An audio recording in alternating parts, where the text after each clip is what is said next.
Every day you encounter arguments that sound convincing but crumble under scrutiny.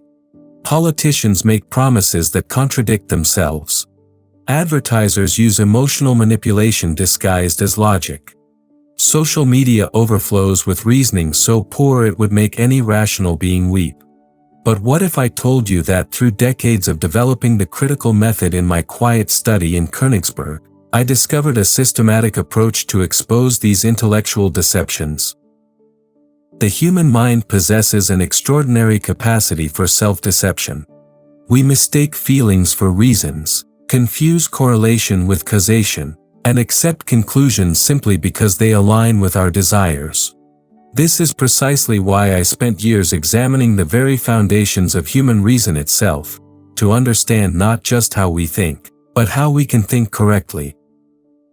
Today, I will guide you through the critical method that emerged from my investigations into pure reason. This is not merely an academic exercise.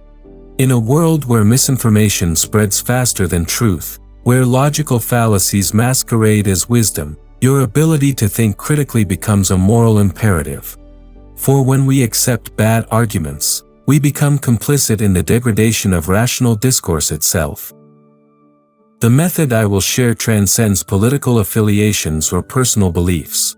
It examines the very structure of argumentation, revealing why some reasoning leads to truth while other reasoning leads us astray.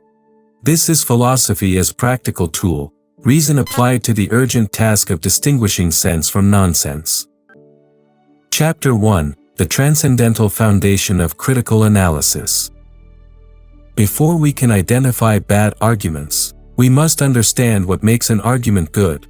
During my investigations that culminated in the critique of pure reason, I discovered that all genuine knowledge rests upon certain foundational principles that reason itself provides.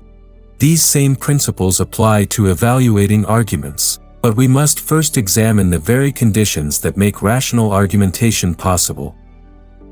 The transcendental approach asks not simply whether an argument is true or false, but what makes argumentation itself possible. Just as I demonstrated that space and time are not things existing independently of our minds but rather forms of intuition that structure all possible experience, we must recognize that valid reasoning follows forms of logical necessity that reason imposes upon all thinking beings. Every valid argument contains three essential components that emerge from reason's own structure: premises that can be rationally justified through either empirical evidence or logical necessity, logical connections that follow universal rules accessible to any thinking being, and conclusions that necessarily follow from what precedes them through valid inference. When any of these elements fails, the argument collapses, regardless of how emotionally appealing or socially popular it might be. Consider how often you encounter what I call transcendental illusions in argumentation, reasoning that appears valid on the surface but violates the fundamental conditions that make knowledge possible. Someone claims that because they experience something subjectively, it must correspond to objective reality. But this confuses the subjective conditions of experience with the objective validity of knowledge claims. My critical philosophy demonstrates that we can only know phenomena, things as they appear to us under the conditions of possible experience, not things as they exist independently of those conditions. This leads to the first principle of critical analysis: the universalizability of reasoning. Can the logical structure of this argument be applied consistently across all similar cases? If someone argues that we should make an exception to a principle because it benefits them, but would reject that same exception when it benefits others, their reasoning fails the test of universal application. The categorical imperative applies not only to moral action but to rational argumentation itself. We must be able to will that our logical principles become universal laws of thought. The systematic examination of arguments requires that we suspend our personal investment in conclusions and focus solely on logical validity. This discipline of reason over inclination becomes essential for genuine philosophical thinking. When we allow desires, fears, or social pressures to determine what we accept as valid reasoning, we abandon the autonomy of reason that distinguishes human beings as rational agents. Chapter 2: The Architecture of Logical Categories and Common Confusions. The most fundamental error in human reasoning stems from confusing different categories of thought. During my critical period, I identified how reason creates antinomies, seemingly contradictory conclusions that both appear valid when we apply concepts beyond their proper domain. This same categorical confusion underlies most logical fallacies that plague contemporary discourse. My table of categories in the Critique of Pure Reason reveals the fundamental concepts through which understanding organizes experience: unity and plurality, reality and negation, inherence and substance, causality and dependence, community, possibility and impossibility, existence and non-existence, necessity and contingency. These categories apply legitimately only within the bounds of possible experience. When reasoning attempts to apply these concepts beyond their proper domain, to things in themselves or to unconditioned totalities, it generates the dialectical illusions that I systematically exposed. Consider the fallacy of false equivalence, where someone argues that because two things share one characteristic, they are equivalent in all relevant ways. This error occurs when we fail to recognize that similarity in one category does not imply similarity in others. When someone claims that regulating harmful speech is equivalent to totalitarian censorship because both involve government limits on expression, they commit a categorical error by ignoring crucial distinctions in scope, purpose, constitutional framework, and democratic accountability. The critical method reveals why this reasoning fails. It treats all limitations on speech as belonging to the same logical category, when reason demands that we distinguish between limitations that protect the conditions necessary for rational discourse and those that suppress rational discourse itself. We must ask, what is the transcendental condition that makes free speech valuable? It is the capacity for rational communication among autonomous agents. Therefore, regulations that protect this capacity from systematic undermining differ categorically from regulations that suppress it. Another pervasive categorical error involves the naturalistic fallacy, where descriptive claims about how things are get confused with prescriptive claims about how they should be. When someone argues that because humans naturally compete for resources, we ought to embrace unlimited economic competition, they leap across categorical boundaries without justification. Natural behavior belongs to the realm of theoretical reason, which studies phenomena as they appear under causal determination. Moral obligation belongs to the realm of practical reason, which legislates principles of action based on rational autonomy rather than natural necessity. The critical method asks, what type of claim is being made? And does the evidence provided actually support that specific type of conclusion? Empirical observations about human behavior cannot directly generate moral imperatives without additional reasoning that bridges the gap between theoretical and practical reason. This bridge can only be built through recognizing that the same beings who appear as causally determined phenomena in theoretical reason must be presupposed as free rational agents in practical reason. Recognition of these categorical distinctions protects us from arguments that sound sophisticated but violate the basic logical structure that makes coherent reasoning possible. When we maintain clear boundaries between different domains of reason, theoretical and practical, empirical and transcendental, conditional and unconditioned, we prevent the dialectical confusions that generate bad arguments. Chapter 3: The Universalization Test for Rational Consistency. Human dignity demands that we treat others as capable of rational thought, which means we must hold all reasoning, including our own, to standards of consistency that any rational being could recognize and apply. This principle becomes our most powerful tool for exposing bad arguments, derived directly from the moral law that practical reason discovers within itself. The test of rational consistency operates on multiple interconnected levels, each reflecting a different aspect of reason's demand for systematic unity. First, internal logical consistency. Does the argument contradict itself within its own terms? When someone simultaneously claims that moral relativism is true, there are no objective moral facts, and that tolerance is objectively good for all societies, they violate the basic logical principle of non-contradiction. If relativism were correct, the claim about tolerance's universal goodness would be merely one subjective preference among others, possessing no rational authority over competing preferences. But we must examine this contradiction more deeply through transcendental analysis. What makes the relativist's position impossible is not merely logical inconsistency, but a performative contradiction that undermines the very possibility of rational argument. By presenting reasons why we should accept relativism, the relativist presupposes that rational argument can establish objective truths about fundamental questions, precisely what relativism denies. Second, practical consistency in the application of principles. Can the maxim underlying this argument be universalized without contradiction? If someone argues that lying is acceptable when it serves their important interests, the critical method applies the universalization test. Could we will that everyone adopt the maxim, lie when it serves your important interests? Such a universal law would destroy the institution of truth-telling that makes lying effective in the first place. The liar depends upon others' general truthfulness to make their deception credible, but universalizing their maxim would eliminate this presupposition. This analysis reveals why the categorical imperative provides the supreme principle for evaluating arguments as well as actions. Any reasoning that cannot be universalized without undermining its own possibility fails to meet the demands of practical reason. Consider arguments based on special pleading, where someone claims exemption from principles they expect others to follow.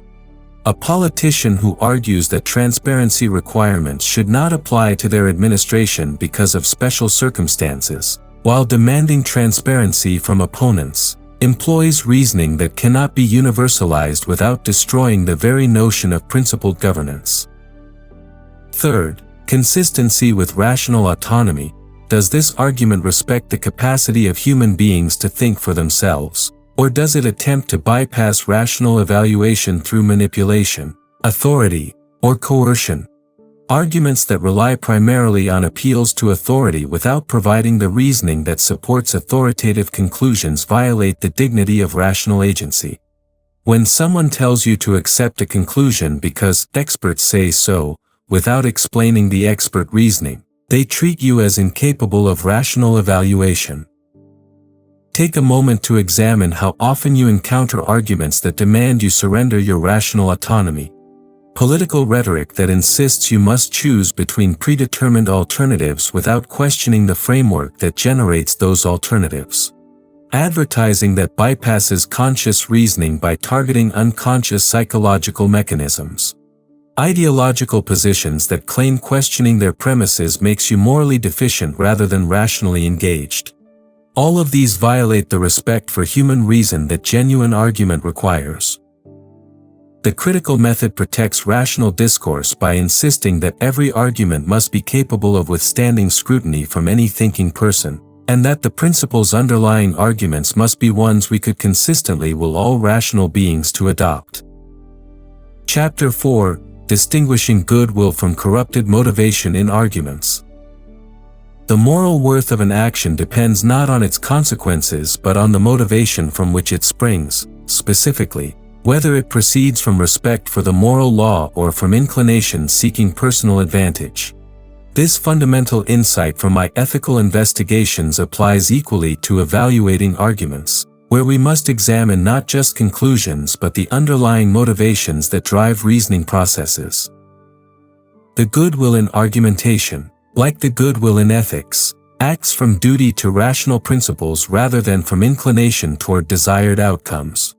When someone engages in reasoning because they seek truth and respect the rational autonomy of their audience, their arguments deserve serious consideration even when we disagree with their conclusions. But when reasoning serves primarily as a tool for manipulation, self-advancement, or the confirmation of prior commitments, it corrupts the very possibility of genuine rational discourse. Ad hominem fallacies represent the most obvious case of corrupted motivation in argument. When someone attacks the person making an argument rather than addressing the argument itself, they reveal either inability to engage rationally or unwillingness to submit their position to logical scrutiny. The critical method asks, why does this person avoid addressing the actual reasoning presented? Often, because honest examination would expose weaknesses in their position that they are unwilling to acknowledge. But we must examine this more deeply. The ad hominem attack violates the categorical imperative by treating the opponent as a mere means to winning rather than as an end in themselves deserving rational respect. It attempts to discredit arguments through irrelevant personal characteristics rather than through logical analysis, thereby undermining the conditions necessary for rational discourse among autonomous agents. More subtle but equally problematic are arguments motivated by self-interest disguised as universal principles. When wealthy individuals argue that tax policies benefiting the wealthy actually help everyone through economic growth, we must examine whether their reasoning would remain consistent if they occupied different positions in the economic system. True moral reasoning must be capable of universalization, valid not just for those who gain from particular conclusions but for any rational being in similar circumstances. The critical method reveals the difference between reasoning from duty to logical principles and reasoning that merely accords with logical principles while being motivated by self-interest. Someone might accidentally reach correct conclusions while reasoning from corrupted motivations. A corporation might support environmental regulations for public relations reasons rather than from genuine concern for ecological preservation. While we might welcome the policy outcome, critical analysis recognizes that corrupted reasoning processes threaten the foundation of rational public discourse. Consider arguments that begin with desired conclusions and work backward to find supporting evidence while systematically ignoring contradictory facts. This motivated reasoning reverses the proper logical order that respect for truth requires. Genuine reasoning moves from premises to conclusions, allowing evidence to guide us toward truth even when that truth proves uncomfortable, inconvenient, or contrary to our interests. When reasoning serves predetermined conclusions rather than seeking truth, it violates the moral autonomy that distinguishes rational beings from creatures driven purely by inclination. The discipline of examining our own motivations becomes essential for maintaining argumentative integrity. When you find yourself strongly wanting a particular argument to be true, that desire itself should trigger heightened critical scrutiny. Ask yourself, am I evaluating this argument by the same standards I would apply if it reached a conclusion I disliked? Would I accept this reasoning if it were used to support a position that disadvantaged me? The goodwill in reasoning, like the goodwill in ethics, acts from respect for truth and logical validity regardless of personal preferences or anticipated consequences. This creates the disposition necessary for genuine philosophical thinking and rational public discourse. Chapter 5: Resolving the Antinomy of Freedom and Determinism in Argumentation. One of the most persistent sources of logical confusion arises when people attempt to argue about moral responsibility, rational persuasion, and human agency while simultaneously adopting theoretical frameworks that undermine the very possibility of these concepts. This creates what I identified as antinomies, contradictions that emerge when reason oversteps its proper boundaries and attempts to apply concepts beyond their legitimate domain. Consider arguments that claim humans have no free will because everything in nature operates according to deterministic causal laws, yet simultaneously engage in the practice of rational persuasion that presupposes exactly the freedom they deny. The critical method immediately identifies the performative contradiction. If determinism eliminates genuine choice and responsibility, then the determinist cannot claim we are rationally responsible for choosing to believe false views about free will, nor can they claim their own arguments result from rational evaluation rather than mere causal processes. This fallacy appears with remarkable frequency in contemporary intellectual discourse. Someone argues that human beliefs and values are entirely shaped by social conditioning, cultural influences, or evolutionary programming, then condemns others for holding socially conditioned, culturally influenced, or evolutionarily programmed beliefs that differ from their own. They claim cultural relativism makes all moral judgments merely subjective preferences, then morally condemn those who reject relativism as intolerant or closed-minded. The logical structure collapses under its own weight because it attempts to maintain two incompatible standpoints simultaneously. From the theoretical standpoint of empirical investigation, where we study human behavior as natural phenomena subject to causal laws, deterministic explanations serve legitimate scientific purposes. But from the practical standpoint of moral reasoning and rational argument, we must presuppose the freedom that makes responsibility and genuine choice possible. My transcendental idealism resolves this apparent contradiction by recognizing that these are not contradictory claims about the same object, but different ways of considering human existence under different conditions of reason. The same human being who appears as a causally determined phenomenon when studied by empirical psychology must be presupposed as a free rational agent when engaging in moral reasoning or philosophical argument. Take a moment to reflect on what you presuppose every time you engage in serious argument or make moral judgments. When you present reasons expecting others can freely evaluate them, when you modify your own views based on better arguments, when you hold people responsible for their choices, you implicitly acknowledge both your own and others' capacity for rational self-determination. This presupposes exactly the rational autonomy that makes moral responsibility and genuine argumentation coherent. Arguments that deny human freedom while engaging in the practice of rational persuasion commit what we might call the transcendental performative contradiction. Their very act of reasoning presupposes capacities that their explicit conclusions deny.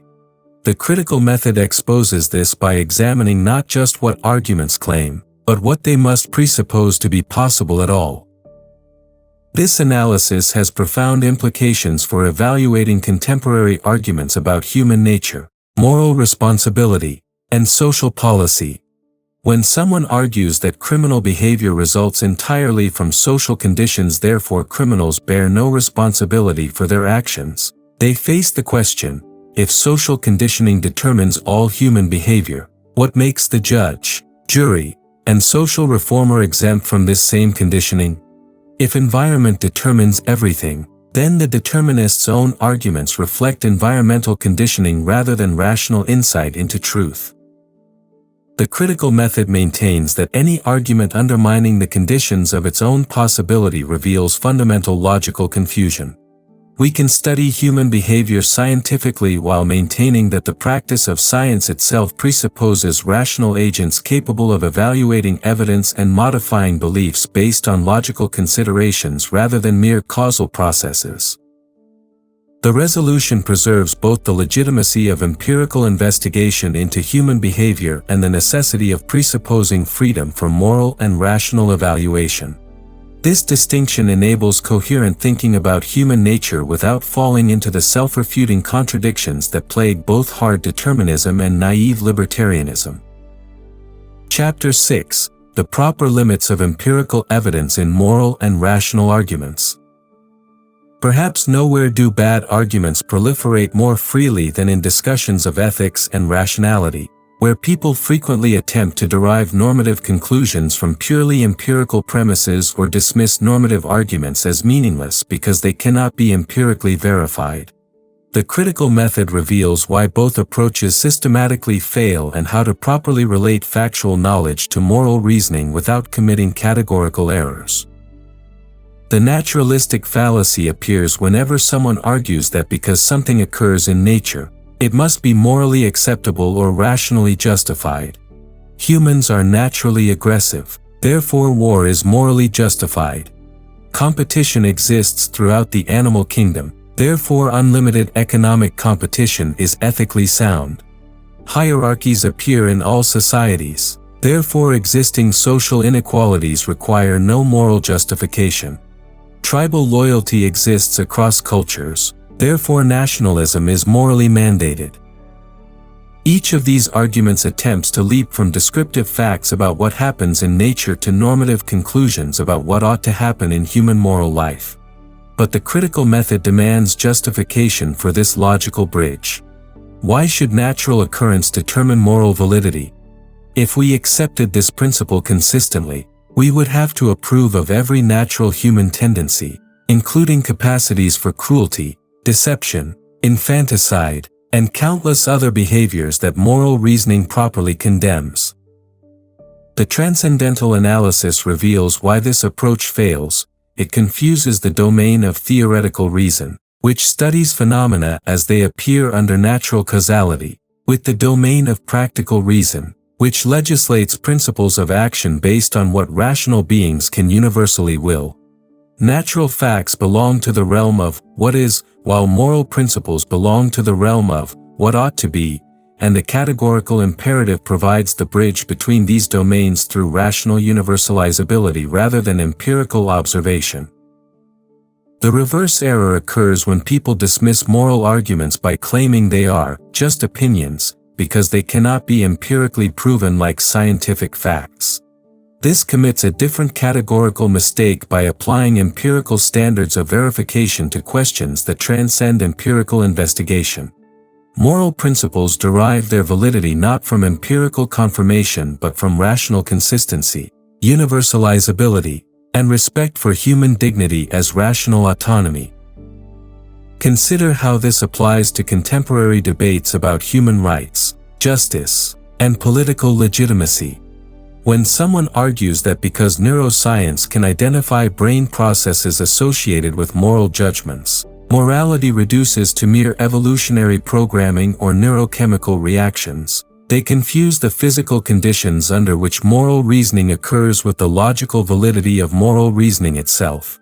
The fact that mathematical thinking involves specific brain processes does not make mathematical truths subjective, culturally relative, or evolutionarily determined. Similarly, evolutionary explanations of moral emotions like empathy, fairness, or cooperation describe the natural history of psychological capacities that enable moral reasoning, but cannot replace the rational evaluation of whether our moral principles respect human dignity and can be universally applied. Evolution may explain why we have the capacity for moral reasoning, but it cannot determine what moral reasoning concludes when properly conducted.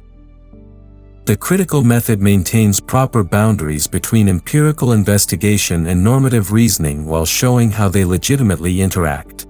Empirical facts inform moral judgment by revealing the consequences of actions, the nature of human needs and capacities, the social conditions under which moral principles must operate, and the psychological mechanisms through which moral motivation functions. But these facts cannot replace the fundamental rational evaluation of whether our principles treat rational beings as ends in themselves and can serve as universal laws. Understanding these limits prevents both scientific reductionism that eliminates moral reasoning entirely and moral dogmatism that ignores relevant empirical information about human nature and social conditions. Proper practical reasoning synthesizes empirical knowledge with moral principles through the disciplined application of rational consistency and universalizability. The critical method thus preserves the autonomy of practical reason while acknowledging its dependence on theoretical reason for knowledge of the empirical conditions under which moral action occurs. Chapter 7: Applying Critical Method to Contemporary American Political and Social Arguments. The principles of critical analysis I have outlined apply directly to the arguments dominating contemporary American discourse, cutting through partisan rhetoric to reveal underlying logical structures that often violate basic rational principles. Let me demonstrate how the critical method evaluates specific contemporary debates without partisan bias, focusing solely on logical consistency and universal applicability. Consider debates about free speech on university campuses, where both sides frequently employ arguments that fail critical scrutiny. One side argues that any limitations on expression constitute censorship and threaten academic freedom, while the other claims that some speech causes psychological harm requiring institutional restriction. The critical method asks, what principles are being applied, and can they be universalized without contradiction? If we universalize the principle that no expression should ever be limited in academic settings, we must accept that threats of violence, systematic harassment designed to prevent learning, deliberate disruption of classes, and fraud in research deserve institutional protection, applications that undermine the very educational mission that makes academic freedom valuable. The principle defeats its own purpose by protecting behaviors that systematically destroy the conditions necessary for rational inquiry and learning. Conversely, if we universalize the principle that speech causing emotional discomfort should be prohibited, we eliminate the possibility of challenging popular but false beliefs, questioning conventional wisdom, or engaging with difficult moral questions, activities that constitute the essence of genuine education. This principle would require suppressing exactly the kind of rigorous inquiry that universities exist to promote. The critical method reveals that both extreme positions fail rational scrutiny because they treat academic freedom as an end in itself rather than as a means to the higher end of rational inquiry and moral education. Instead, we must distinguish between speech that contributes to the educational mission and speech that systematically undermines it, testing our distinctions through universalizability and respect for rational autonomy. In healthcare debates, arguments frequently confuse different types of philosophical claims about rights, justice, and social organization. When someone argues that healthcare cannot be a right because rights require no positive action from others, they make a claim about the nature of rights that requires systematic examination. The critical method asks, is this definition of rights consistently applied across all cases? If we accepted that rights cannot require positive actions from others, we would have to reject rights to legal representation, public education, police protection, and national defense, rights widely accepted in American constitutional tradition. The argument fails because it arbitrarily restricts the concept of rights to negative liberties while ignoring positive rights that American society already recognizes. A consistent application of their principle would require abandoning much of the existing constitutional and legal framework that Americans across the political spectrum accept as legitimate. Economic arguments provide particularly fertile ground for logical fallacies and categorical confusions. Claims that any government regulation violates economic freedom confuse different types of freedom and different types of constraint. The critical method distinguishes between freedom as mere absence of external impediment and freedom as rational autonomy, the capacity to make genuine choices based on adequate information and without coercion or manipulation. Some economic regulations may actually enhance rational freedom by preventing fraud, monopolistic manipulation, or systematic deception that undermines genuine choice in markets. When regulations require truthful advertising, prevent predatory lending, or prohibit monopolistic practices, they protect the conditions necessary for genuine economic freedom rather than restricting it. Environmental debates often commit categorical errors by treating economic costs and environmental preservation as incommensurable values that cannot be rationally compared. The critical method asks, what framework allows rational comparison of different types of goods? How do we universalize principles that balance present convenience against future habitability? Arguments that dismiss environmental concerns because addressing them involves economic costs fail to consider whether their principle can be universalized. Could we will that all generations prioritize immediate economic benefit over long-term environmental sustainability? Such a principle would systematically undermine the conditions necessary for future economic activity and human flourishing. These applications demonstrate that critical analysis transcends partisan political alignment by evaluating arguments based on logical consistency, universalizability, and respect for rational autonomy rather than ideological agreement or personal benefit. Conclusion. The critical method I have shared emerges from a fundamental insight that transformed my entire philosophical project. human reason possesses the extraordinary capacity to examine and correct itself through systematic analysis of its own operations and limits. This capacity brings with it a profound responsibility, the duty to think rigorously and honestly, especially when facing arguments that appeal to our prejudices, desires, or social allegiances. In our contemporary moment, when misinformation spreads rapidly through digital networks and logical fallacies masquerade as sophisticated analysis, your commitment to critical thinking becomes more than intellectual exercise. It becomes a moral imperative that honors the rational dignity inherent in every human being and protects the foundations of democratic discourse itself. The tools I have provided, examining transcendental foundations, testing categorical distinctions, evaluating motivational consistency, respecting logical boundaries between theoretical and practical reason, and applying universalization tests, transform you from passive recipient of arguments into active participant in the rational discourse that genuine democracy requires. Remember that the critical method applies first and most rigorously to your own reasoning. Before challenging others' arguments, examine your own with the same systematic scrutiny. Before demanding logical consistency from opponents, ensure your own positions meet these demanding standards.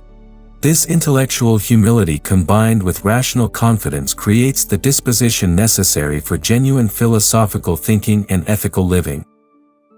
The ultimate goal is not winning debates but advancing toward truth through the disciplined application of reason guided by respect for human dignity. When you encounter your next argument, whether in politics, ethics, or daily life, pause and apply these principles systematically. Ask whether the reasoning could be universalized, whether categories are properly distinguished, whether conclusions necessarily follow from premises. In doing so, you participate in the ongoing project of human enlightenment that remains our highest calling as rational beings.